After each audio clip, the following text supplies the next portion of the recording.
Hello, folks, and thank you guys for checking out our 2020 annual meeting this year via PowerPoint.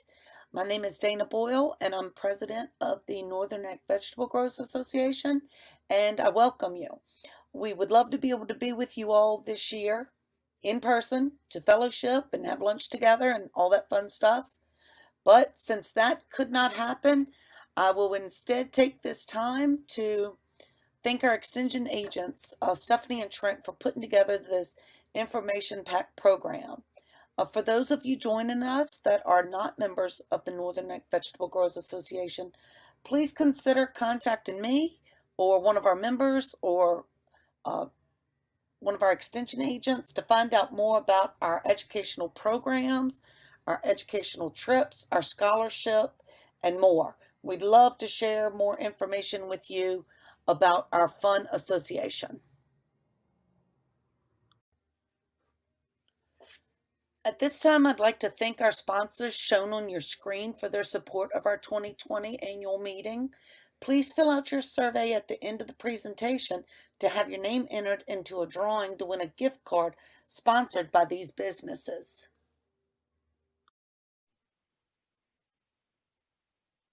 Good morning, everyone, or afternoon, whenever you may be watching this. I hate we can't meet in person.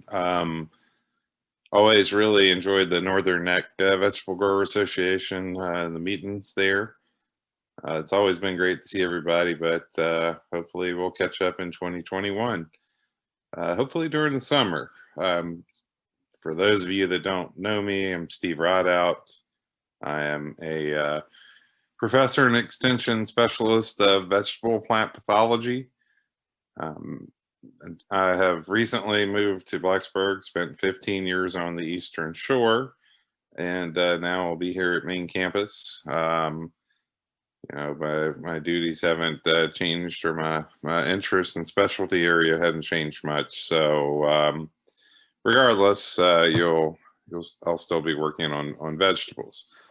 Wanted to provide just a little bit of an update today, and then at the end give you my contact information. We certainly have no shortage of vegetable disease, and I may not mention your particular concern, so you're always free to contact me.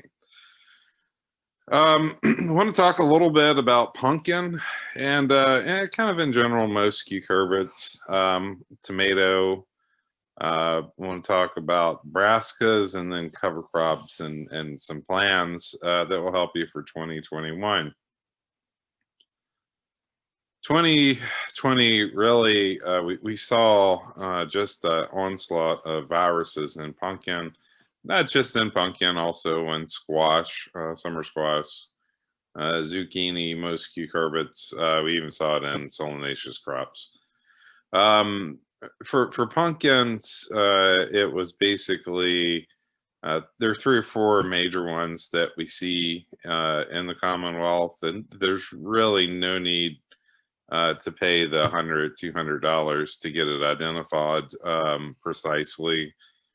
Just because it's kind of academic. They all do about the same amount of damage. But it's interesting in that, the virus, the plant will be growing. They'll encounter either a bad aphid or cucumber beetle that's carrying the virus, and then the plant turns viral. So you end up seeing these virus symptoms. Those virus symptoms can be on the foliage like the pictures before, or they can come on the fruit. You can see flowers abort, fruit will abort sometimes, something like this, really bumpy. You see fruit that don't mature. You see fruit with these elaborate ring spot or different types of mosaic patterns.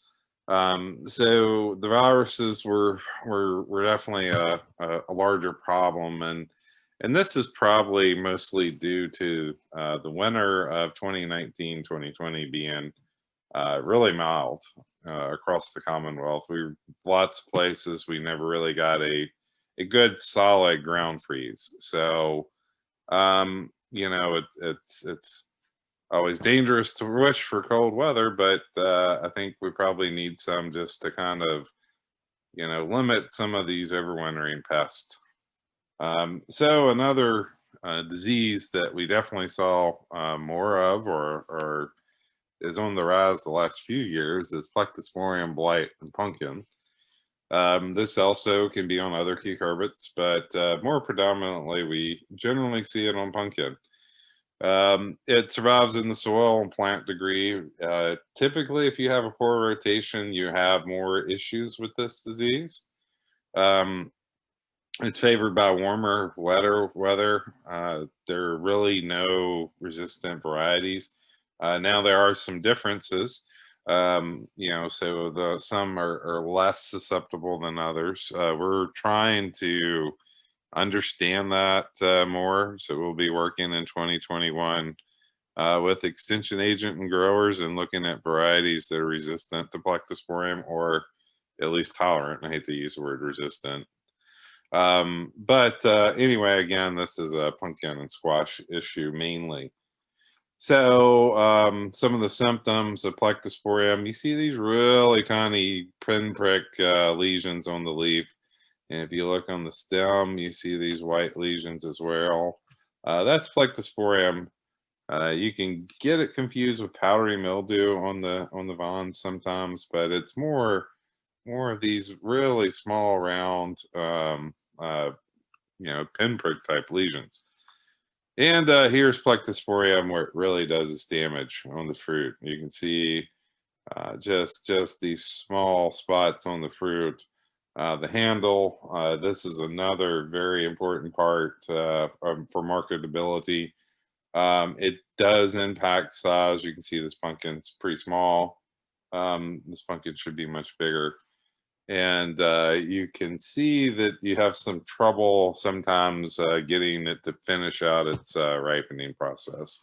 So a number of things that it can damage you on. Here's a close-up. This is what Plectosporium looks like on the fruit. Again, you see small raised tan lesions. Sometimes they'll coalesce into bigger ones.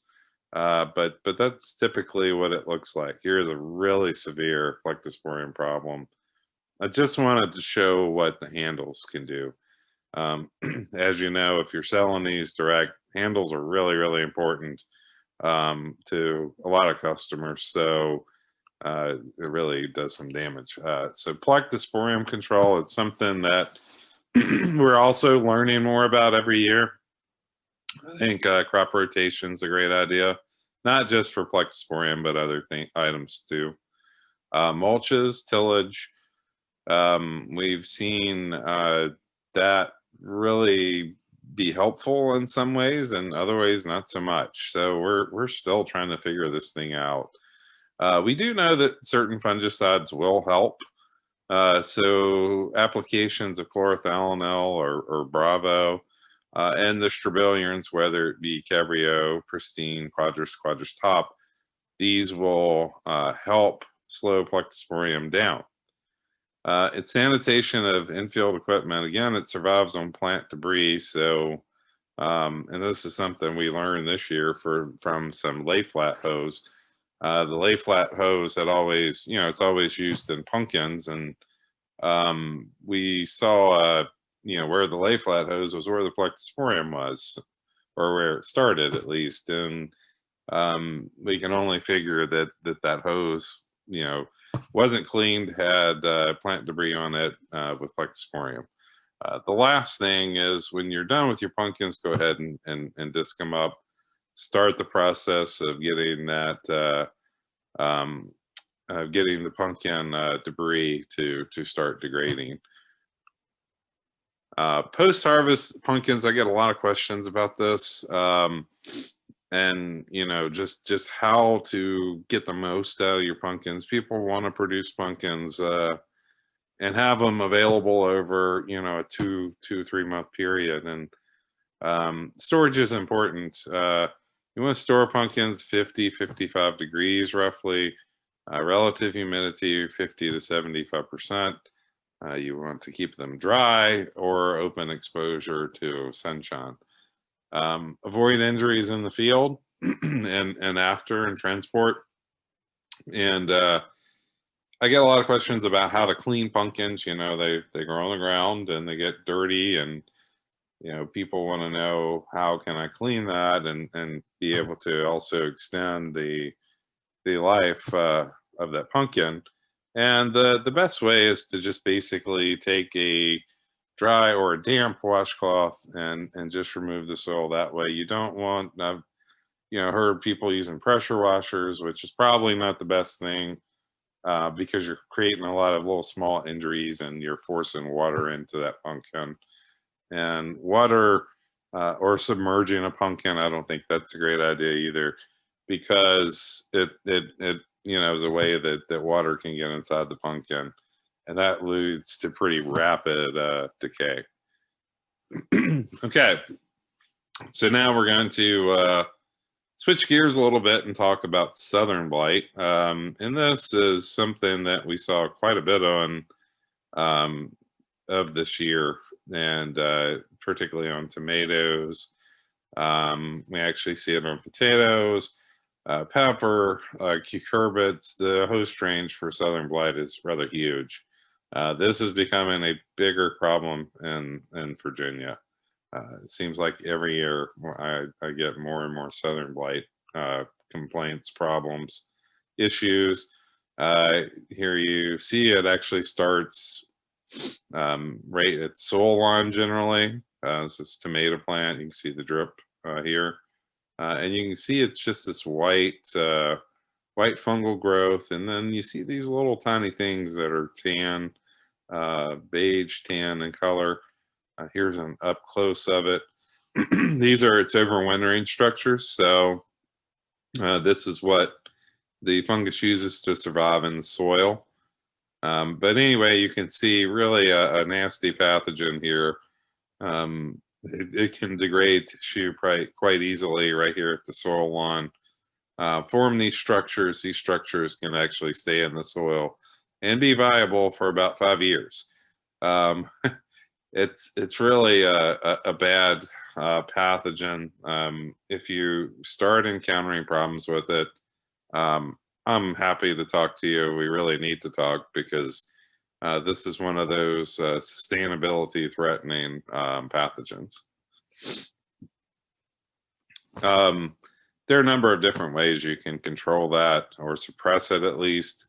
And it's kind of a case by case thing. So I think, I said, probably the best thing is just to give me a call or email, and we'll talk about it. Tomato brown regress fruit virus. We've heard, you've probably heard about this in trade magazines. If you're interested in tomato or you grow tomatoes, you probably heard about this new virus. Well, this is kind of developing. It does. Fortunately, it's not really in the United States right now. We'll talk about that in a minute. But you can see some of the symptoms of it.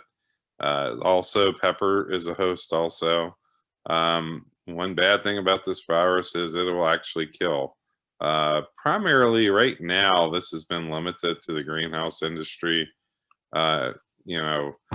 in the United States, and we'll talk about that in a second. The virus is relatively new. It was first found and identified in 2015 in Jordan. Quickly spread Greece, Israel, Italy, and then it made the most important jump, which was over to Mexico. It was discovered in a greenhouse in California. The great thing about a greenhouse is you can take out plant tissues, turn the heat on in the summertime and make it 160 and everything's dead. So that was able to be eradicated. There was some studies that looked at fruit coming from Mexico and Florida, and they actually were able to find it on fruit in grocery stores. So, that's a way that you just have to be careful. So the virus has come into the United States in a couple of different ways. We just haven't seen broad spread, damage due to it. Transmission, it's seed-borne contact, but again, it can remain in soil for months and debris. So we're pretty concerned about it. The seed-borne in contact is it's an interesting combination, and that it can persist like it can. So what to do? Well, just keep an eye. If you see something that looks viral, let me know. Now, with that being said, we did see quite a bit of tomato spotted wilt this year, so it's important to get in touch with your extension personnel, and we can figure out exactly what you have. There's an order from APHIS that really limited movement and really tied down inspections of seed coming from countries with known infections of this virus. My advice is to use certified seed. Of course, I always say that about a lot of different things, but make sure you know where that seed's coming from, that it's been tested. But if you have any issues, contact your agent or me, and we'll see what's what. VDAX is monitoring the situation. I know they've been to several greenhouses looking to make sure that we don't have that. And of course, we'll keep you updated. So with that, we'll talk a little bit about brassicas, which I know are important for the area. And primarily, I want to talk about Alternaria because it has been such a problem, on the northern neck for the last 5 years or so. The good news is we actually have some funding and are involved in a joint project with the University of Georgia, Cornell, and Nebraska. So if you have brassicas and you're having problems, contact me. I would love to, come visit you or get you to send a sample of, problems. So with broccoli, you can see this is Alternaria. If you see this pathogen, like I said, I would love to get a sample from you because what we're trying to do is understand the sensitivity of the pathogen to different fungicides, because that appears to be changing a little bit over time. So with Alternaria, you end up with these bullseye shaped or bullseye looking lesions. If the fungus is fruiting, you'll see this little black, these black sporulation here. That's what it looks like on leaves. Where this thing really gets damaging is when it gets into the head and the crown. And you can actually see this doesn't look that bad on the outside. You see these little bit of yellow spot here, a little bit of brown, but when you crack that open, you actually see the fungus is growing inside that crown. So really hard to detect. You've got to really have an eye for it, and really confounds the harvest process and can cause quite a bit of yield loss. Now, that's not the only problem on broccoli. Prior to 5 years ago, actually, I would have said bacterial rot was the worst issue, and it still can be quite a problem, as we learned a couple of years ago. Lesions on this are much different from that round bullseye shaped. These are going to be starting from the edge of the leaf. You'll see this yellow edge here, and then you've got brown on the inside of that. Here's a smaller or younger lesion that's just yellow. But they're kind of almost V-shaped in general. But this is bacterial rot. You'll get it into the plant, get it into the crown, and you'll just have decay. It really stinks too. You kind of know that by the smell of it a lot of times as well. Like I said, we had a big problem with it in 2018. It's around every year, quite frankly. This was likely due to how warm it was, and it was really wet that year as well. So warm, wet really spells disaster a lot of times. There are several bacterial pathogens, but mostly what we see in Virginia are Pseudomonas species. And again, you can really start, it is seed-borne. You can start cleaning things up by using certified seed and or transplants. So again, just make sure you know where it's where your stock's coming from. So we'll go back to your spray recommendations. What we're recognizing now, or what we're utilizing now, is a rotation between Quadris Top and Fontellus and/or Endura. So you have a situation where we have three different mode of actions being applied, and this is targeting our alternaria problems. So you've got that going on. You can use chlorothalonil or Bravo. You can mix it in with the Quadristop and this Fontellus spray. That'll help. That's another mode of action as well. It's a protectant. With this, you're not going to get any sort of systemic spread, so you won't be able to control the pathogen within the head. But it will certainly help keep it at bay, and from a resistance management, it's certainly helpful. Don't forget about your bacterial issues, though. So for that, you need to include copper. And I think spray timing is pretty important too. So you want to actually start 7 to 14 days after transplanting. I always say it's easier to manage a disease that hasn't got started than manage one that already has. So it's good to start early.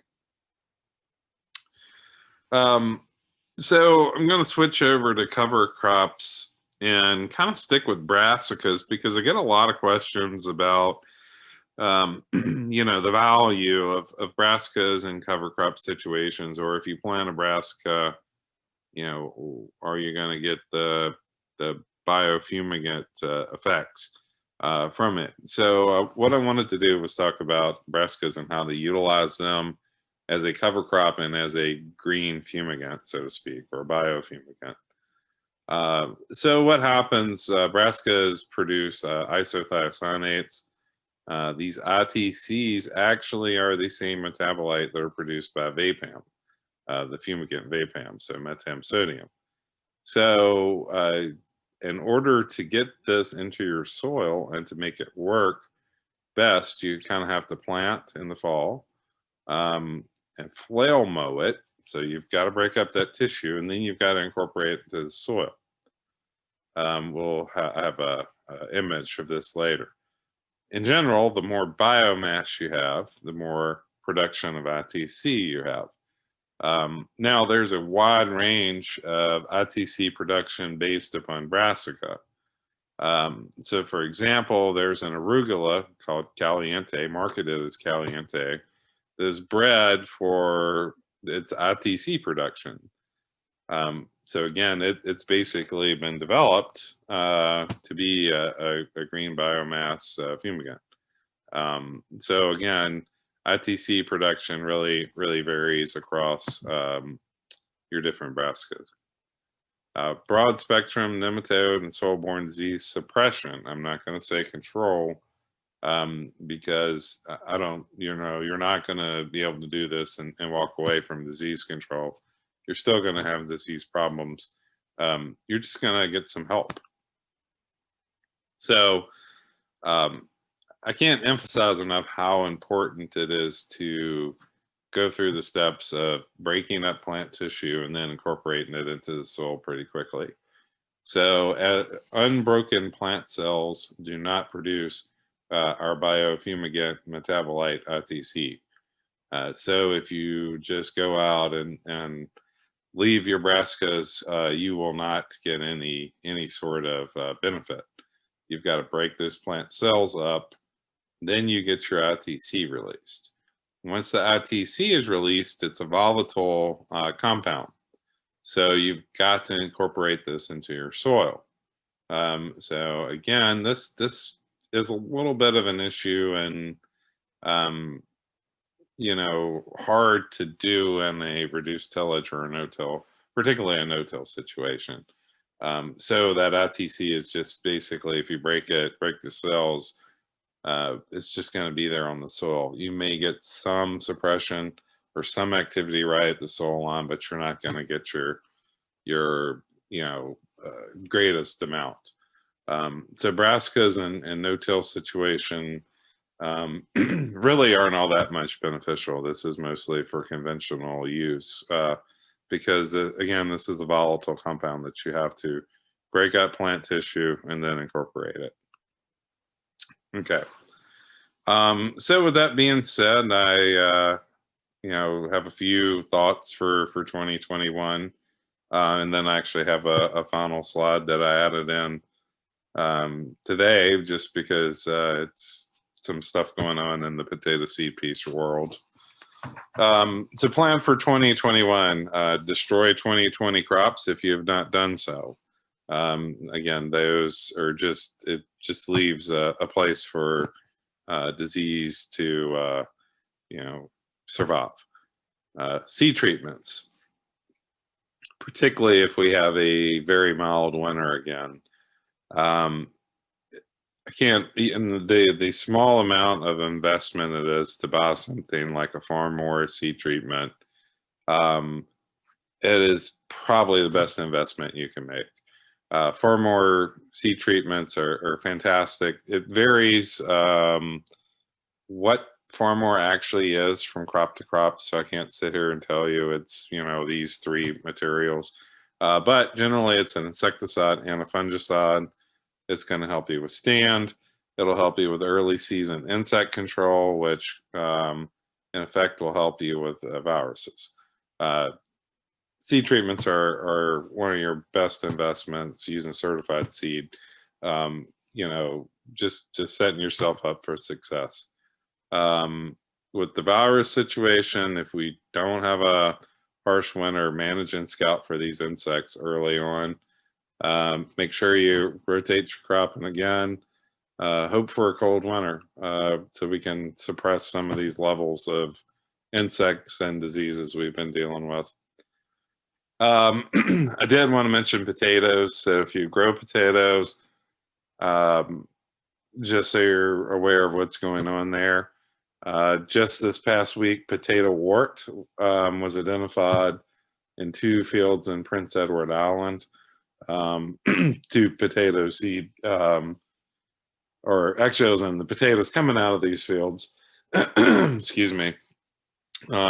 So basically you have,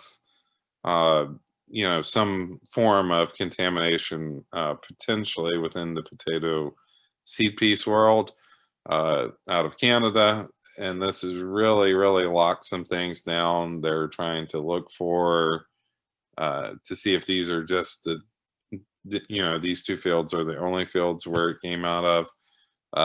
So potato seed out of Canada right now is really kind of in a lockdown mode. We're trying to figure out exactly, or they're trying to figure out exactly what the extent of that contamination is. So we've got that going on. In addition, the last 5 years we've been dealing with Dickia within the potato seed piece world as well. So basically, my recommendations, if you don't have your potato seed pieces lined up, do so ASAP. I mean, it's really going to get tight, particularly if we find out, the contamination of potato wart in Canada is worse than, what we think it is right now. Regardless, the supply of potato seed pieces is really, really tight right now. So go ahead and line that up as soon as you can. My advice is, if it's not broke, don't fix it. If you've had good luck with a distributor or a potato seed piece farmer, stick with them. That's the best thing I can tell you. Dickia is, in a number of geographic locations now. So, you want to, if you've gotten good potato seed pieces from somebody, keep using it. So, but I can't stress enough to go ahead and try to line that up if you are planting potatoes in 2021. Okay, so with that, again, hate that we're not there together, but always feel free to contact me, or you can contact me through your local extension agents. That's fine also. But here's my contact information. And if you have any questions, please let me know.